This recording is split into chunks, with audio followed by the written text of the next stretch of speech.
মা, দেখো না, বাইরে অনেক ঝড় বৃষ্টি হইতাছে।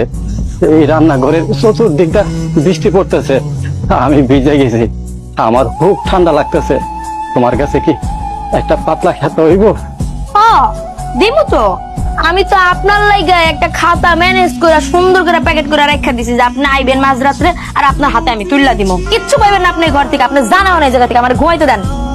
আচ্ছা বৌমা, তাইলে একটা কাজ করো, ওই যে পিছনের ঘরে যে আমি থাকতাম, ওই ঘরে এই চোখের নিচে একটা সালা আছে, ওই সালাটা আমার দাও, আমি গতল দিয়ে ঘুমাই।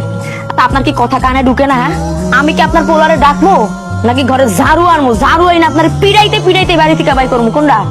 বৌমা, এমন করতেছো কেন? দো না, দয়া করে আমার একটা কিছু, আমি তো আর থাকতে পারতেছি না। এই বেহা বেড়া